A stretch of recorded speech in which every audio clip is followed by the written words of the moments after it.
여러분 한 주일 동안 평안하셨습니까? 더위가 예전의 더위와는 상당히 다르다는 것을 느끼게 됩니다. 그리고 저도 오늘 여기 올 때 다시 안 하던 마스크를 다시 착용을 했습니다. 제 주변에 벌써 이 코로나가 걸린 사람들이 여러 명 있더라고요. 정말 지금 일어나는 이 모든 일들은 저와 여러분에게 어떤 교훈을 우리에게 주고자 하나님께서 허락하고 계시는가? 분명한 것은 이제 재난이 더욱 심한 재난. 여러분 생각해 보십시오. 예를 들어서 난리와 난리 소문 위에 제일 뒤에 나오는 말씀이 민족이 민족을 나라가 나라를 대적하여 일어나겠고, 여러분 전쟁이 났다라고 한번 생각해 보십시오. 전쟁의 가능성이 없을까요? 요즘 저는 말씀을 연구하면서 이 문제가 제 마음속에 굉장히 무겁게 다가오고 있습니다. 우리가 일요일 휴업령과 관련하여 이 큰 전쟁들이 성경에 사실 예언되어 있는 걸 봅니다. 이 재난 가운데 이러한 일들이 엄습했을 때 얼마나 두려운 일들이 갑자기 모든 사람들에게 공포로 다가오는 사건들입니다. 그러니까 아무튼 성경에 기록되어 있는 이 모든 재난들은 특징이요, 인간의 힘과 능력으로 뭐 할 수 없다? 해결할 수 없다는 것입니다. 그러면 왜 해결할 수 없습니까? 하나님께서 징벌적으로 허락하시는 재앙이기 때문입니다. 하나님께서 허락하시는 것을 인간이 막을 수가 없는 것입니다. 지금 우리는 바야흐로 그러한 때에 접어들었고, 그러면 여기에서 우리가 이기며 살아가는 방법은 하나님이 말씀하신 길을 따라 우리가 준비하는 것만이 가장 성경이 말하는 최선의 길이라는 것, 아마 여러분 잘 알고 계실 것입니다. 그래서 제가 안식일 저녁 예배 때마다 여러분들과 함께 생각하는 주제는 성전 중건과 남은 자손. 오늘 세 번째 계속 연결되는 이야기입니다. 사실 저녁에 오시는 분들은 계속 지금 빠지지 않고 오시기 때문에 연결을 할 수가 있으리라 생각합니다. 왜 이 주제가 중요한가?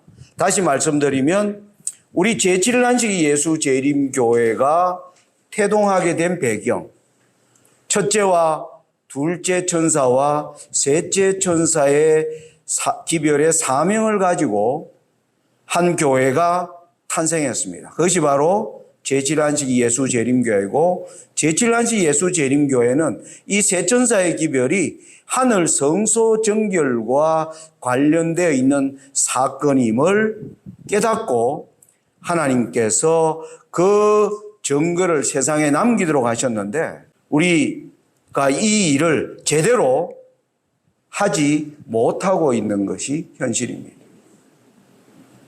그러다 보니까 하나님께서 계시록 18장에 또 다른 천사, 순서로 보면 넷째 천사라고 할 수 있습니다. 이 계시록 18장의 천사가 드디어 등장할 때 여기 보니까 다른 천사가 하늘에서 내려오는 것을 보니 큰 권세를 가졌는데 그의 영광으로 땅이 환하여지더라. 하나님의 마지막 세 천사 기별의 사역의 완성은 바로 이 넷째 천사의 기별로 말미암아 완성된다는 것입니다.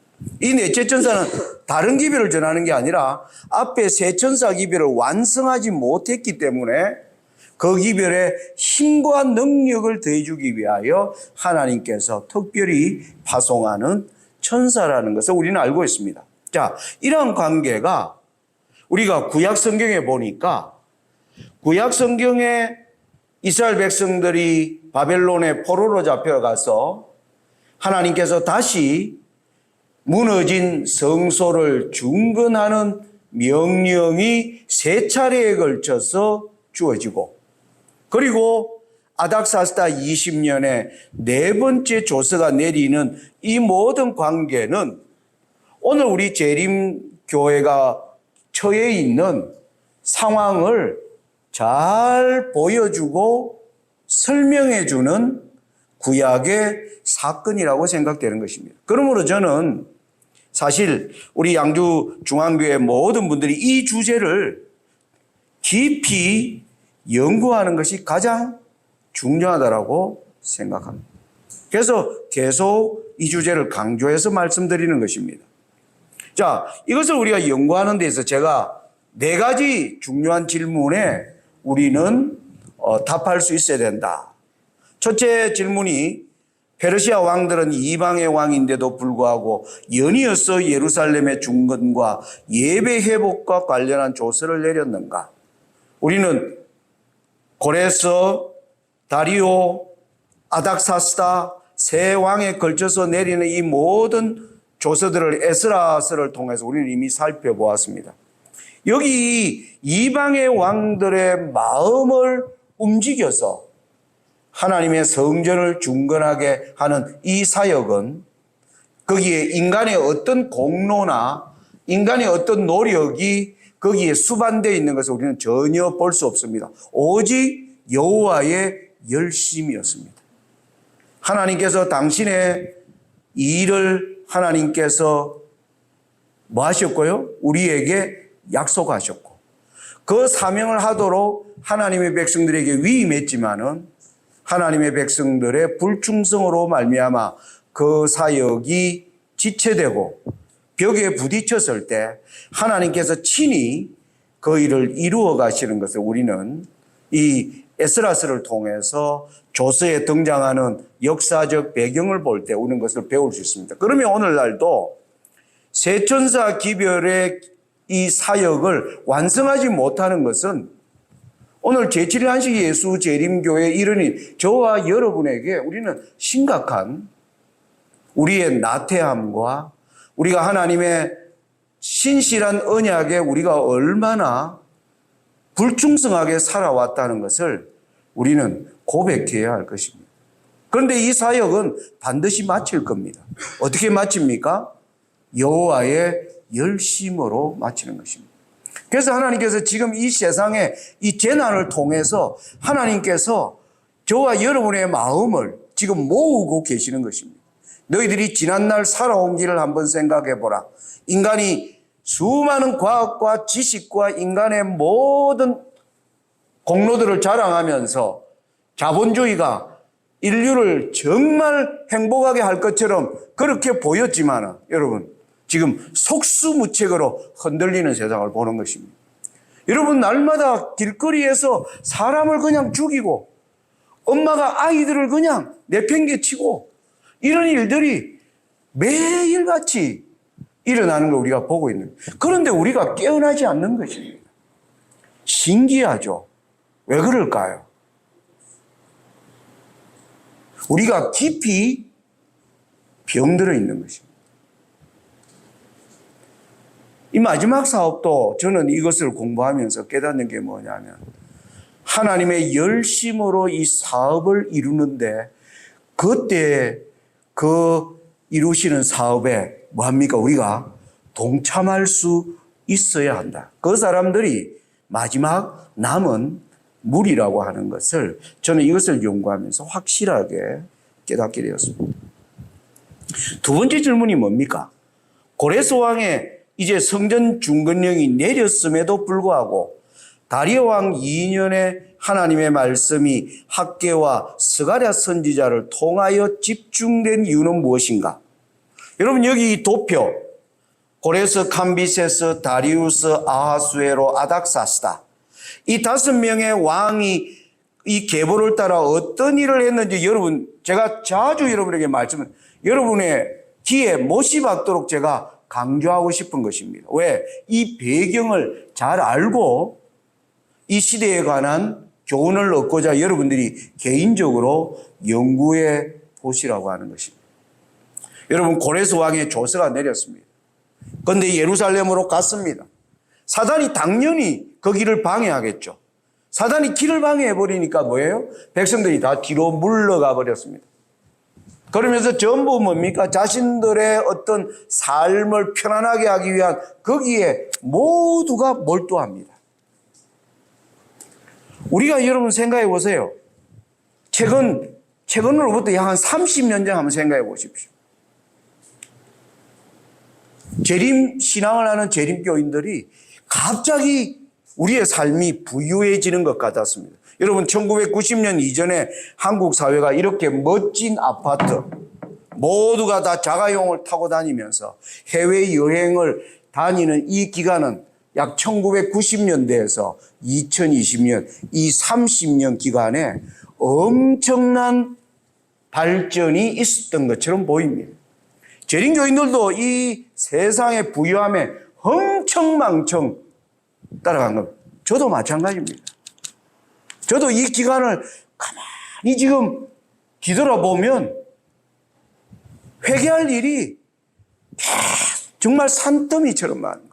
요즘 새벽마다 기도하려고 일어나면 그 새벽에 한 서너 시 되면 하나님이 꼭 요즘 꿈을 자주 꾸게 하면 그 꿈이 어떤 꿈이냐 하면 20, 30년 전에 제가 했던 일들을 요즘 자꾸 파노라마처럼 하나님께서 제게 보여주십니다. 그때마다 제가 드리는 기도가 뭐 있느냐면 내가 그때 하나님을 의지한다 하면서 어떤 길을 걸어갔던가 이걸 계속 제 개인적으로는 하나님께서 거기에서 다시 한번 헌신을 새롭게 하기 위한 어떤 기회를 하나님께서 만들어 가신다는 것을 느낍니다. 자, 그런데 여러분 고레스로 말미암아 이 성전이 중단돼 버렸을 때 다리오 때 하나님이 뭐 해버린 겁니까? 바로 학개와 스가랴를 통해서 하나님이 집중적으로 말씀하시는 것에 대해서 우리가 공부를 한 것입니다.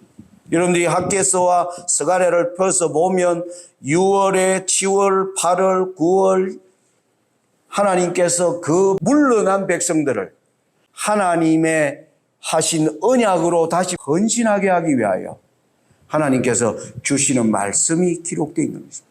여러분 이 말씀 읽어보면 오늘 우리가 받아야 할 모든 교훈들이 이 가운데 기록된 것을 여러분 볼 것입니다. 그런데 아무튼 이 일의 결과로 다리오 왕 2년 9월 24일에 중단된 성전 중건이 다시 시작된 것입니다. 그런데 여기서 제가 포인트를 잡은 것은 11월 24일 날 스가랴에게 주신 8개의 환상, 아주 긴 내용의 이 기별을 하나님이 주신 목적이 무엇인가? 우리가 배경을 보니까 성전 공사가 다시 시작되자 사단이 이것을 다시 중단시키기 위하여 일어났을 때 하나님께서 그 헌신을 새롭게 한 백성들의 마음이 다시 뭐 할 겁니까? 흔들리는 것입니다. 그 마음을 하나님이 붙잡아 주시기 위하여 하나님께서 놀라운 일을 행하시죠. 공사를 계속 하기는 하도록 허락하되 다리오 왕에게 뭐 하자? 물어보자. 그 내용이었습니다. 그러니까 다리오 왕의 답을 기다리는 가운데 주신 여호와의 말씀이 스가랴 1장부터 6장에 걸쳐진 8개의 환상이다. 이걸 여러분들이 아마 앞으로 제가 뒤에 이것을 여러분들과 함께 살펴볼 기회가 있을 것입니다. 지금 지난 시간을 복습하는 것입니다. 자, 이런 한 여호와의 열심으로 말미암아 에스라 6장 15절에 보면 다리오 왕 6년 아달월 3일에 전이 완공됩니다. 성전이 이제 지어진 것입니다. 그런데 성전이 지어졌는데 왜 아닥사스다 때에 7년에 3차 조서가 내렸고 이 3차 조서가 2300주야를 계산하는 그 사건과 연결된 이유가 무엇인가 하는 게 바로 세 번째 주제였습니다. 여러분, 우리가 바사에 대하여 하나님이 예언을 통해서 어떻게 말씀하든지 여러분 잘 이해하는 게 중요합니다. 다니엘 8장에는 털이 많은 수염소와 수양, 바로 메데 바사와 헬라와의 충돌을 하나님이 말씀하시는데, 여러분 여기 8절부터 보시면 수염소가 스스로 심히 강대하여 가더니 강성할 때에 그 큰 뿔이 꺾이고 그 대신에 현저한 뿔렛이 하늘 사방을 향하여 났더라. 그중 한 뿔에서 또 작은 뿔 하나가 나서 그것이 하늘 군대에 미칠 만큼 커졌어. 또 스스로 높아져 군대의 주제를 대적하며 그에게 매일 드리는 제사를 제하여 버렸고 그의 성소를 헐었으며. 다니엘 8장이 보여주는 메시지는 이 두 세력의 충돌은 목적이 어디에 있는 것입니까? 사실은 인간의 눈에는 두 세력들이 누가 힘이 센가를 겨루는 싸움으로 보였지만은 사실은 하나님의 성소를 공격하는 것이 목표라는 것을 우리가 알 수 있었습니다. 여러분, 이 페르시아가 여기 빨간 동그라미 친 곳이 바로 예루살렘입니다. 이 서쪽과 북쪽과 남쪽으로 확장해 들어가면 결국 어디를 만납니까? 지중해 동편에 있는 헬라를 만나게 되므로 하나님이 이것을 수양과 수염소의 전쟁으로 설명하셨다. 그런데 성소를 놓고 보면 서와 북과 남, 성소는 동편에서 입구가 있습니다. 들어와서 서와 북과 남은 바로 성소를 공격하는 것과 관련이 있음을 하나님의 예언이 그렇게 전개하고 있는 것입니다. 그런데 이 예언 가운데 다니엘 11장 2절에 보면 하나님이 이제 넷째 왕을 이야기합니다. 우리 한번 읽어보겠습니다. 보라, 바사에서 또 새 왕이 일어날 것이요 그 후에 넷째는 그들보다 심히 부요할 것이며 그가 그 부요함으로 강하여진 후에는 모든 사람을 격동시켜 헬라국을 칠 것이며. 헬라와의 전쟁이 아주 큰 전쟁으로 비화되는 것은 바로 넷째 왕이라고 하나님이 말씀하고 있다는 것입니다. 자, 그럼 우리가 도표해서 셋째 왕 다리오 때 성전이 지어진 것입니다. 성전이 지어졌는데 넷째 왕은 바로 아하수에로 때에 헬라와의 큰 전쟁이 시작되는 것을 하나님께서 말씀하고 계십니다. 제가 이 역사를 간략하게 지도를 통해서 좀 설명해 드릴게요. 여러분, 여기 페르시아가 이 거대한 땅에서 셋째 왕 다리오 때 헬라를 치기 위해서 왕의 그 길을 만든 왕이 아하수에로의 아버지 다리오 왕이었습니다. 이 지역만을 좀 크게 확대하면 이렇습니다.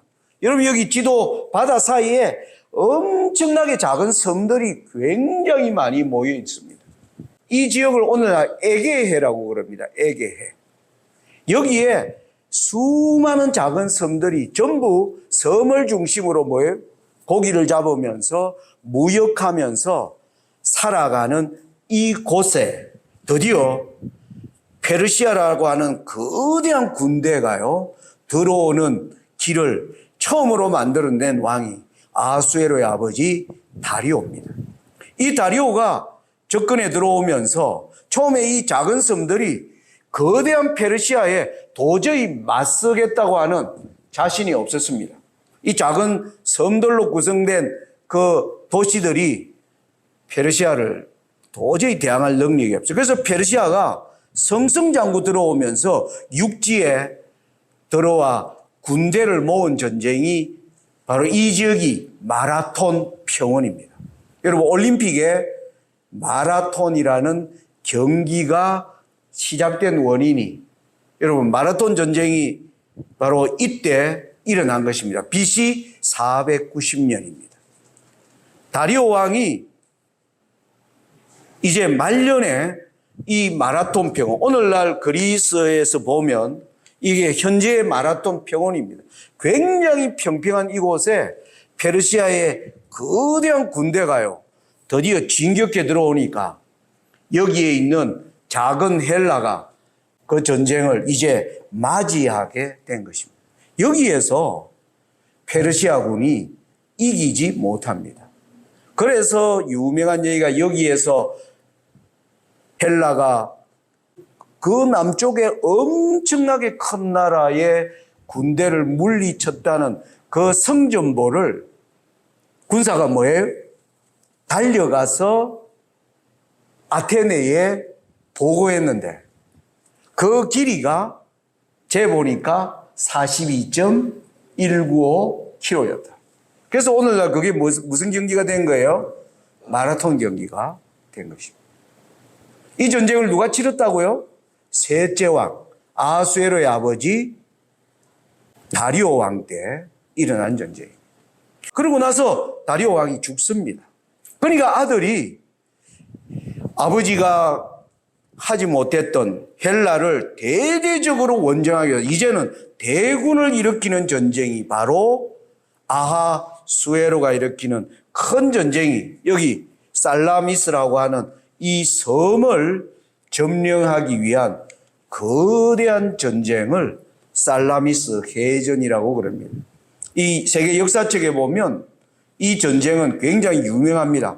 세계의 역사를 바꾼 전쟁. 이게 뭐냐면 지중해 동편에요, 새로운 세력이 등장하는 길을 만들었다. 여러분, 이 쉽게 말하면 이런 겁니다. 잠자는 사자의 코털을 건드렸다는 거예요.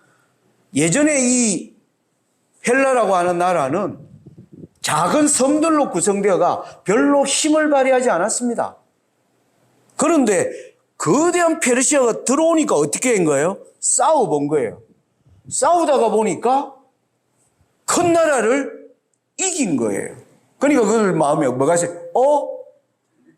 우리가 생각보다 세네? 잠자는 사자의 코털을 건드렸다. 그런 의미입니다. 여러분, 옛날에 일본이 그랬지 않습니까? 일본이 우리 조선을 두고 우리 조선시대 말에 고종 대왕 때 한국을, 대한민국, 대한제국을 침탈하기 위하여 중국에는 청나라, 그 다음에 러시아, 그리고 일본이 호시탐탐 노리고 있을 때 한국을, 대한제국을 누가 다스릴까를 두고 일본과 청나라가 마침내 싸웠습니다. 누가 이길 거라고 처음에 생각했을까요? 청나라하고 일본은 게임이 안 된다고 생각했습니다. 그런데 일본이 뭐 한 거예요? 이긴 겁니다. 그러자 고종이 큰일 났다. 러시아에 뭐 했습니까? 러시아에 도와달라. 그래서 러시아와 일본이 다시 붙었습니다. 당연히 누가 이길 줄 알았어요?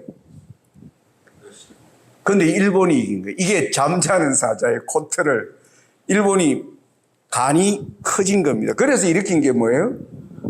2차 미국을 치기까지의 이런 일이 일어났는데, 고대의 지중해의 세력의 판도를 바꾸는 거대한 전쟁이 바로 이 살라미스 전쟁입니다. 이게 바로 아하수에로 5년에 일으킨 전쟁입니다.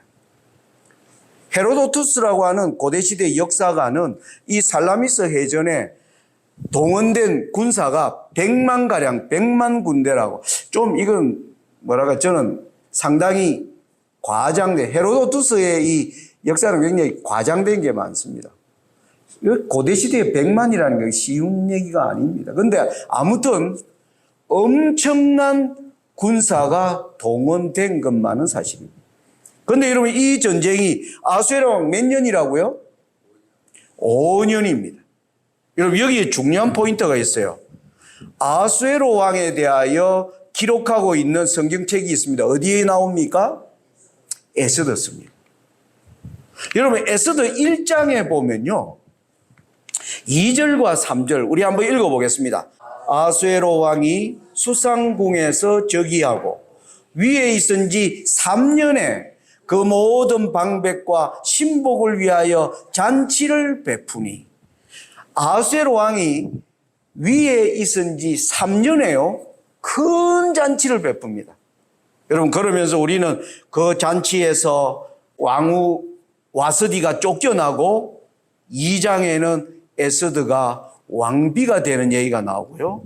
3장으로 가면 갑자기 하만이라는 사람이 등장하면서 모르드게의 민족을 죽이는 사건이 등장하는데, 에스더 3장에 보면 모르드게가 등장해서 유대 민족을 죽이려고 하는 사건이 7절에 나옵니다. 우리 에스더 3장 7절 같이 한번 읽어보겠습니다. 아수에로 왕 12년 정월 곧 니산월에 무리가 하만 앞에서 날과 달에 대하여 불어 곧 제비를 뽑아 12월 곧 아달월을 얻은지라.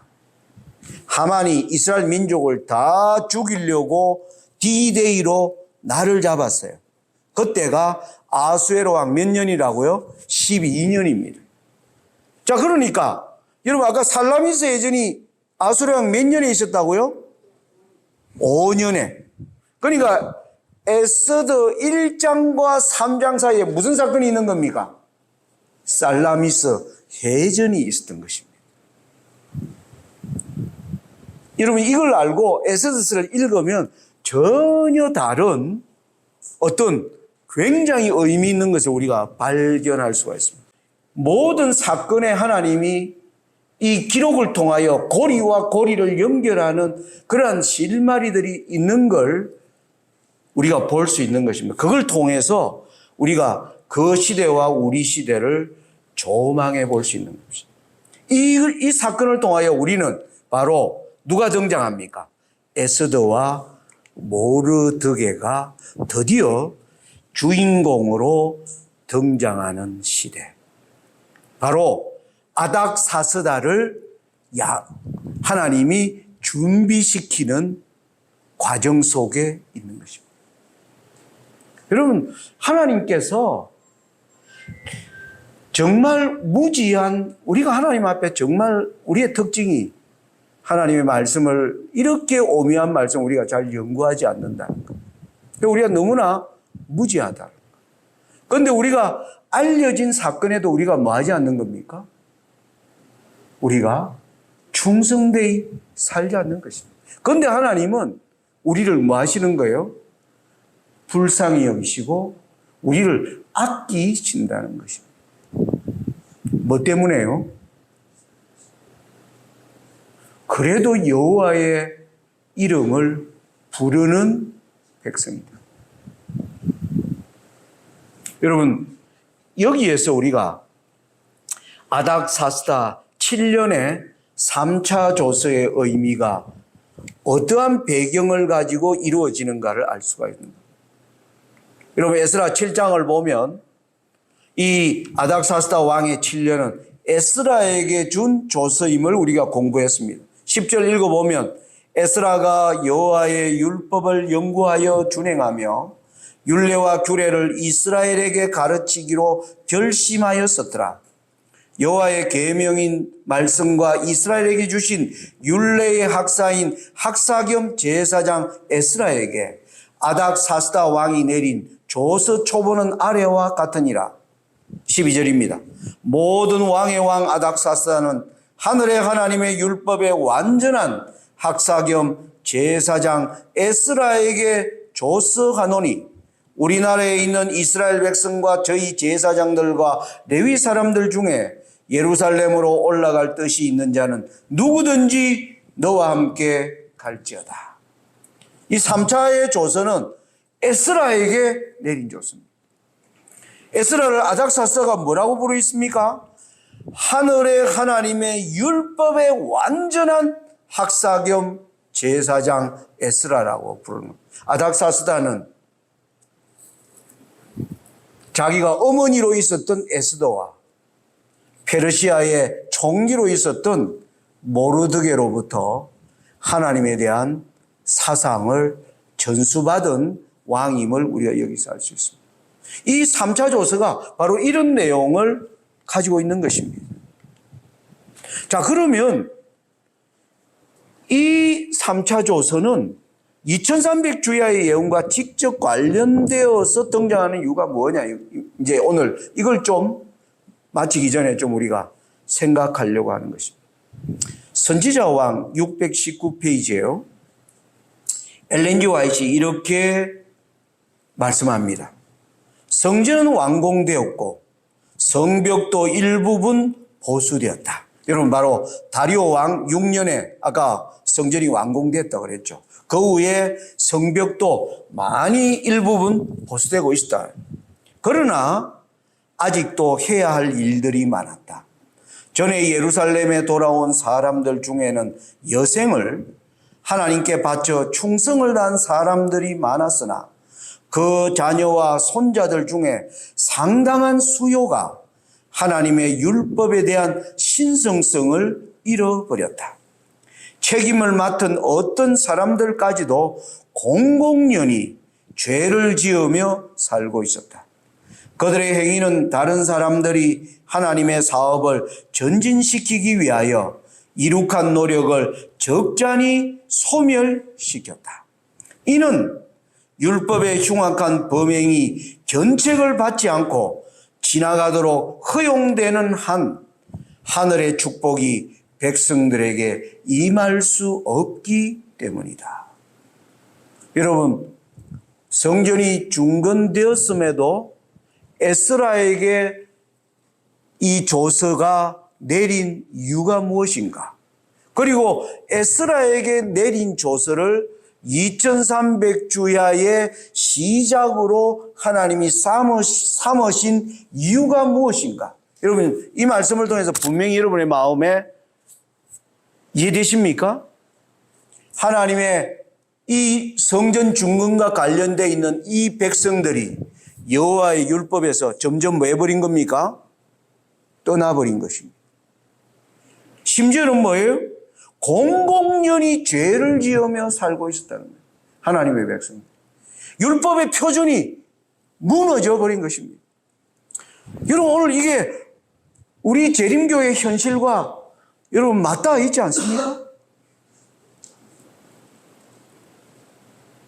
우리 각자를 여러분 하나님의 말씀 앞에서 우리가 하나님의 말씀 앞에서 내 자신을 살펴보시면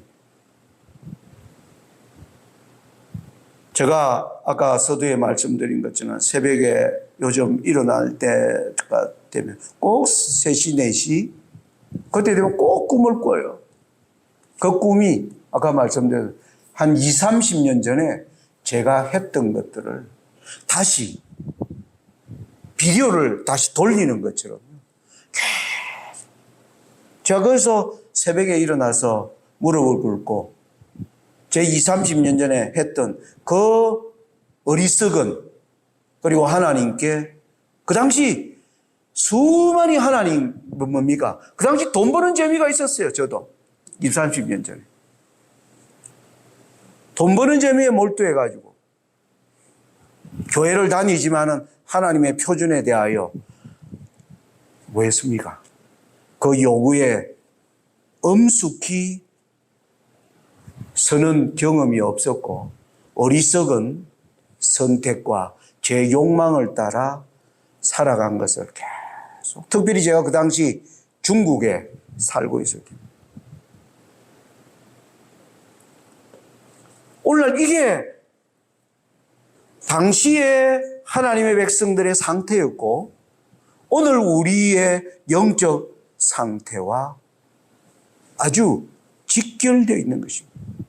여러분 하나님께서 왜 에스라를 통하여 이 아닥사스다 왕의 조서를 내리도록 했나? 여기 끝에 보니까 이는 율법의 흉악한 범행이 뭘 받지 않고 견책을 받지 않고 지나가도록 허용되는 한 하늘의 축복이 백성들에게 임할 수 없기 때문이다. 여러분 이 교회에 왜 우리가 간절히 바라는 복이 늦은 비가 왜 임하지 않습니까? 우리가 하나님 앞에 범하는 이 흉악한 범행에 대하여 우리가 지금 견책받지 않고 있는 것입니다. 이건 개인적으로 여러분 서야 하는 중요한 질문입니다. 다시 우리 SDA 교회가 가진 사명을 1844년 이후에 하늘의 성소정결이라고 하는 하늘에서 일어난 일을 보여준 유일한 교회입니다. 세상에 많은 교단이 있지 않습니까? 그죠? 그런데 제7일 예수 재림교회가 특별한 이유, 탁월한 이유, 중요한 이유, 그것은 뭡니까? 하늘에서 일어나는 일을 보여준 유일한 교회입니다. 여러분, 다른 교인들 붙잡고 성경 토론하면 전혀 모릅니다. 이게 무슨 소리냐, 하늘 성소정결. 그런데 귀담아 듣는 사람들은 우리가 가진 이 기별의 조화로움에 대하여 경탄하는 것입니다. 여러분, 이 성소정결과 관련하여 생각해 볼 게 있습니다. 이 성소정결을 이해하려면 하나님이 누구를 통하여? 모세와 아론을 통해서 바로 성소의 모형을 보여주셨습니다. 여러분, 여기 성소를 보시면 회막 성소가 여기 커튼을 제쳐 놓았습니다. 지성소 앞을 가리는. 성소와 지성소로 이루어져 있는데 이 제사가 매일의 제사와 연중봉사로 나누어져 있었습니다. 매일의 봉사는 피를 여기 분향단 뿔에 피를 바르는 것입니다. 그런데 연중 1년에 하루 대속죄일은 바로 이 속죄소 위에 피를 뿌리는 이 일로 나누어져 있었습니다. 죄인의 대속물이 죄인을 대신하여 연락되었으나 죄는 그 희생제물의 피로 없어지지 아니하였다. 다만 어떤 수단에 의하여 죄가 성소로 옮겨졌을 뿐이다. 죄인은 피를 들임으로써 그가 율법의 권위를 시인하고 자기가 범한 죄를 고백하고 장차 오실 구속주를 믿는 믿음을 통하여 용서를 바라고 있다는 자신의 소원을 표시하였다. 그러나 그것으로 그가 율법의 선고에서 완전히 해방된 것은 아니었다. 여기까지 보겠습니다. 여러분, 여기 매일의 제사는 뭐냐면은 하나님의 백성들이 자신이 하나님 앞에 범죄한 것을 깨닫고 그 범죄의 죄를 인정하는 표로 뭐였습니까? 희생제물에 죽이고 그 피를 제사장이 뭐 한 겁니까? 회막 안으로 가지고 와서 우리의 죄를 어디로 옮겨 놓은 겁니까? 하늘 성소로 옮겨 놓은 것입니다. 그러니까 우리가 이것은 우리로 뭐를 받았다? 죄를 용서받았다. 그런데 용서를 받았지 율법으로부터 완전히 율법의 선고로부터 우리가 완전히 뭐예요? 해방된 것은 아니라 율법은 용서뿐만이 아니라 율법의 정죄에서 완전히 뭐 하는 겁니까? 벗어나는 것을 요구합니다. 그래서 율법이 요구하는 의를 충족해 주기 위해서 연중 대속죄를 하는 일이 이 내용과 관련되어 있는 겁니다. 그게 그 다음 우리 절입니다. 읽어보겠습니다.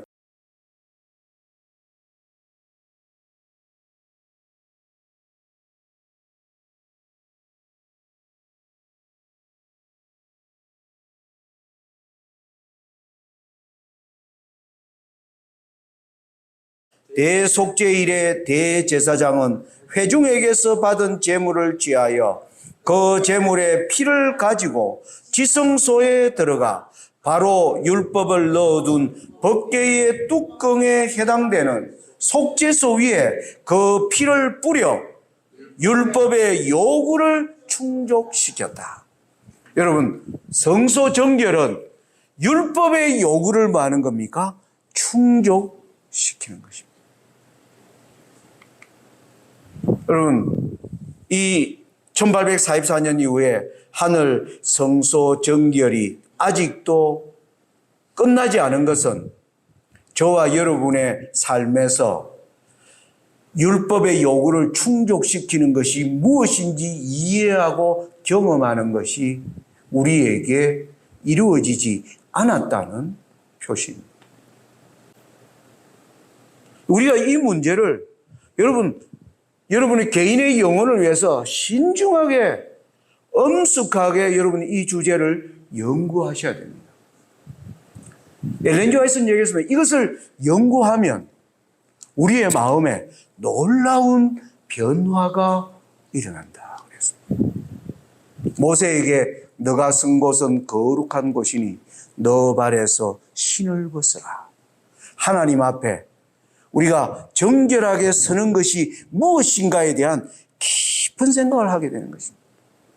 제가 지난날 흉악한 그러한 것에서 벗어나고자 애쓰기 시작한 것도 저는 바로 이 하늘 성소에 대한 기별을 연구하기 시작하면서 제 마음속에 일어난 큰 변화가 시작되었다는 것을 저는 분명히 여러분께 간증드릴 수 있습니다. 여러분, 이 성소 정결과 관련하여 이 땅의 교회의 모습을 미련한 처녀와 슬기로운 처녀로 얘기합니다.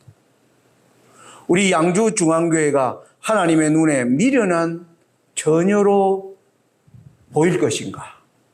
슬기로운 처녀로 보일 것인가? 아직 하늘에서 선고가 내리지 않았습니다. 여러분 마태복음 25장 5절과 6절에 보면 이 처녀들이 준비하는 장면이 나옵니다. 밤중에 소리가 나되 보라 신랑이로다 맞으러 나오라 하매 이에 그 처녀들이 일어나 등을 준비할세. 보라 신랑이로다. 신랑이 왜 등장하는 겁니까? 나라를 받기 위하여 여기에 신부가 예수님이 통치하는 새 예루살렘 성이 신부입니다.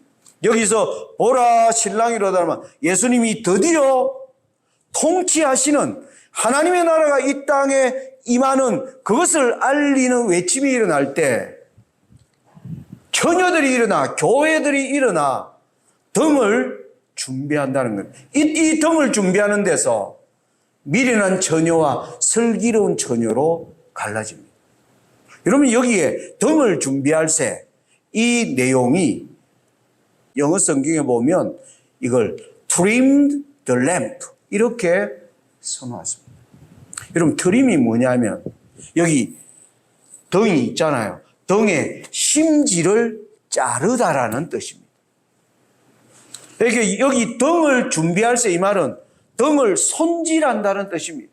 등을 손질한다는 말은 뭐냐면 등의 심지를 갈아 끼우는 것을 의미합니다.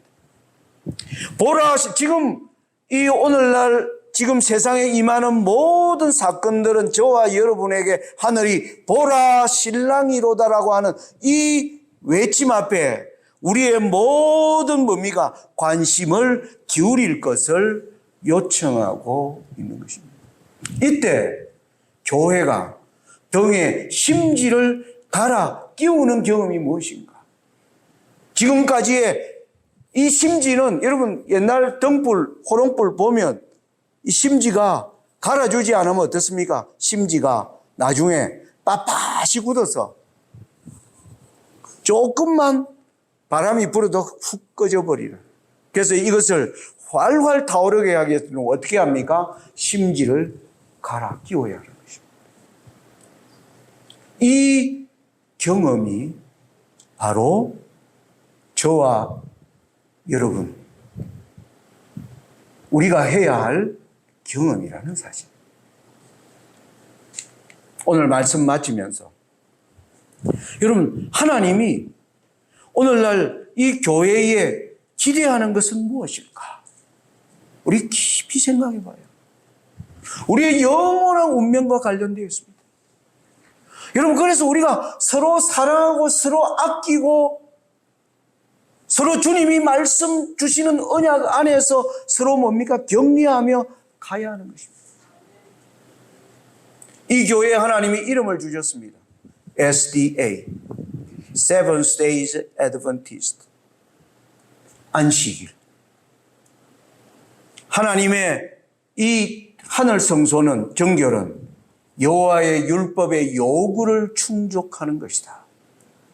여러분, 오늘 우리 재림 신앙하는 교인들로서 여러분, 우리가 하나님의 안식일을 우리가 얼마나 잘 준행하고 있는지 여러분, 하나님의 말씀 앞에서 다시 한번 우리의 모습을 점검해 보시기 바랍니다. 그래서 우리가 이 하나님의 방법을 따라 우리가 갈 때 바로 하나님께서 교회를 높이시는 것입니다. 착하고 충성된 종아. 그 이름 앞에 헌신하는 우리 모두가 되시기를 바라면서 오늘 말씀을 마칩니다.